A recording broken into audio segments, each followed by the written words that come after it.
Yes, it's true. There is a land where the women outnumber the men 20 to 1. These beauties are all unwed, just waiting for a man, any man. Their principal occupation is sewing, gossip sessions. So-and-so got her man, who'll be next? It's anybody's guess. Mail-order brides. Yes, these gals will correspond with prospective grooms, but don't count on your prospective bride coming to you. You'll have to go to her.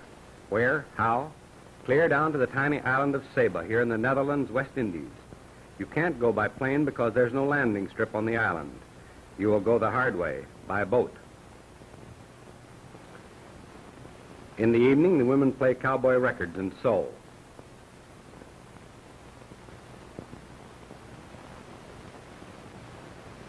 There's your pipe and tobacco all ready for you, men. Only twice a month is Saba visited by boat from the outside world. The only place to land along this surf-pounded, rock-studded shore is a 50-foot strip of sandy beach, and only the natives risk their boats. The steamers anchor offshore. Ship ahoy. The lookout maintains a sharp watch seaward, and when a boat approaches, up go the flags. It's steamer day at Saba, and everybody goes down to the beach to greet the newcomers, if any.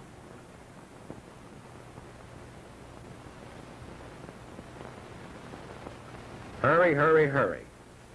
Everybody from the head of the house down to the cook take off for the beach.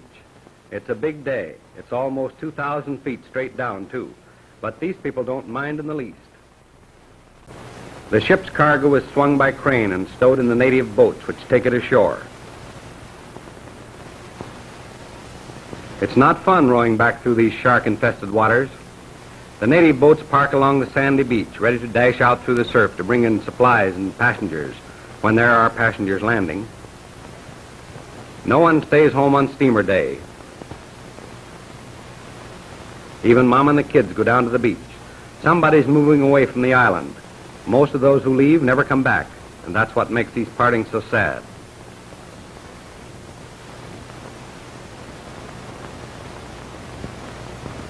Beasts of burden. These burros carry just about everything that man doesn't carry on his head, slow but sure. There's the steamer that caused all the excitement. Came all the way across the Caribbean to St. Martin, then to Saba. It will come back in 2 weeks.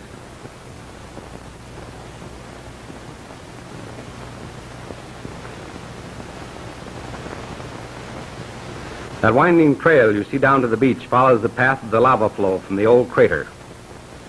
The natives think nothing of carrying 200 pounds on their heads. It develops strong backs.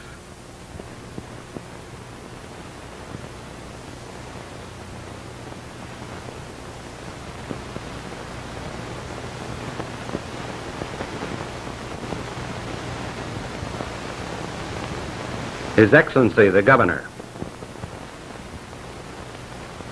Good morning, sir. His subjects bow respectfully. The village is seen from a hilltop. No matter what time of day you arrive on Saba, the full courtesies of the court will be extended to you. These people are kindly, church-going, God-fearing. Crime on the island is practically non-existent.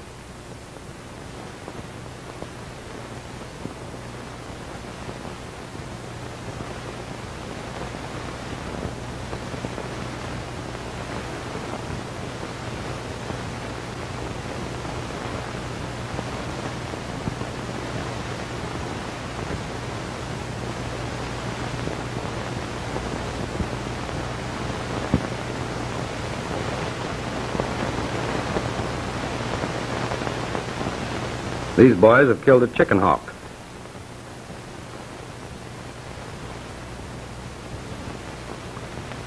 Good morning, sir. One feels somehow that he's known these people all his life. They're gracious, lovable, and real. Someone's had a birthday.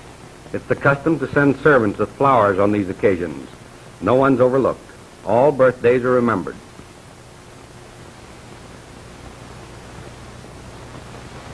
And homemade ice cream. The only drawback is that ice brought in by boat costs $1 a pound. No ice is manufactured on the island. The bell ringer, tolling the hours. He's the island policeman. He also posts the rates of exchange daily. No one knows why, for American currency is used exclusively. It's just an old custom. The policeman also tends the street lamps.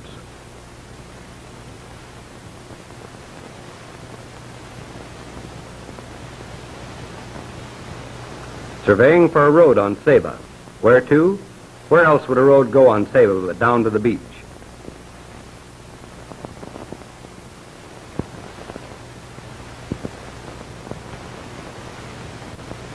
Road building.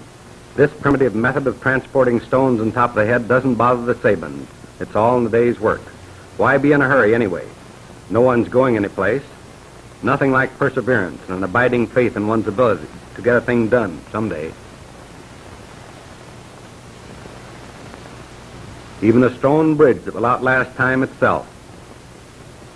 Few men on Saba live peaceful, useful lives of their own choosing, and there's little unhappiness.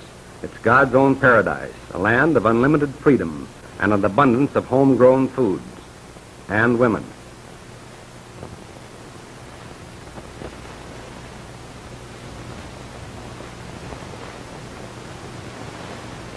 These are the mists, the life-giving fogs that sweep in from the sea to add moisture to the land.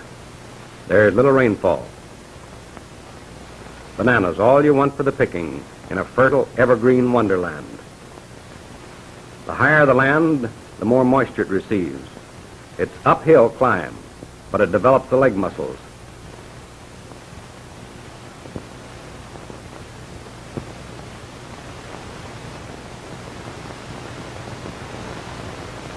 It's back-breaking toil cultivating potatoes, yet this man, a retired seaman, doesn't mind.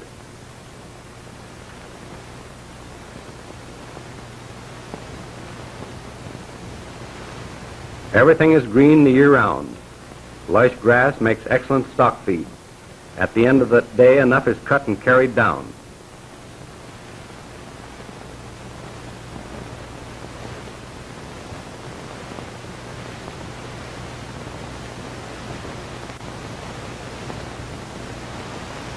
Dry wood is scarce on the island. Green twigs and branches are cut and carried down to be peeled by hand and dried in the sun, just as this old gentleman is doing.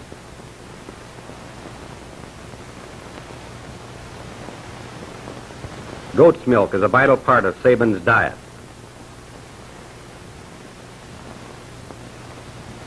The three principal sources of bread are the cassava root, guinea corn, and regular field corn. These items are ground into meal from which bread is made. Sometimes it's baked in an oven, but usually over an open fire. And it's mighty tasteful, too, just like a southern mammy would make.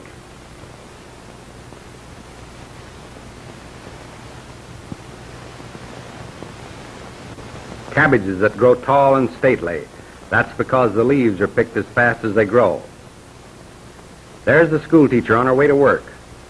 There are but two horses on the island, hers and the one the doctor rides. Someone's ill, and so the doctor quickly saddles his horse. And off he goes. The fleet-footed boy carries the doctor's precious instrument kit. Over hill and dale, over hill mostly, the medico rides on his mission of mercy. A picnic party. There's a new man on the island, and the girls have arranged a picnic at the beach. Each girl is on her very best behavior. To qualify as a prospective husband, you must first have a good job. Vice presidents of banks are acceptable.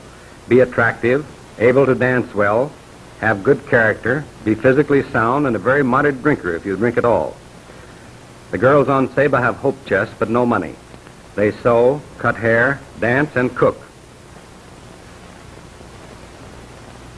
It's a long way down.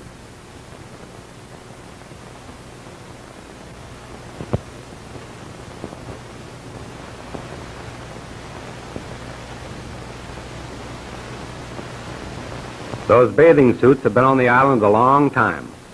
But Saba girls are modest. No abbreviated water togs for them. Look out for those man-eating sharks, gals. There really isn't much chance to swim. They just paddle around and have fun. Mermaids on a mermaid's island, where man is king. What more could you ask, men? Sabins build their boats 2,000 feet above the sea. The problem is getting them down to the beach. When a boat is ready to launch, everybody takes a holiday and lends a hand. And if you think launching a boat on Saba is fun, just wait. The women folk all turn out to watch, just like a parade back home. It's nice, easy going through the streets, but wait till they start down the mountain.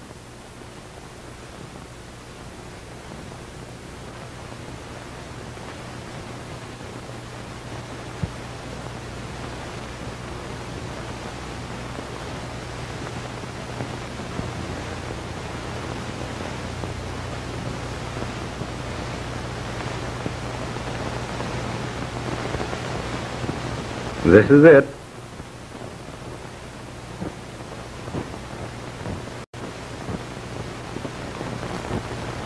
Now a stake is driven to anchor the boat.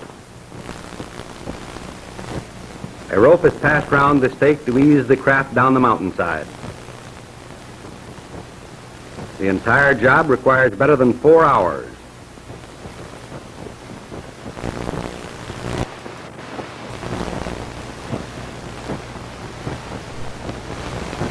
This is where anything could happen. A slip of the rope, a wrong move, and whoop, no boat. A whole year's work wasted.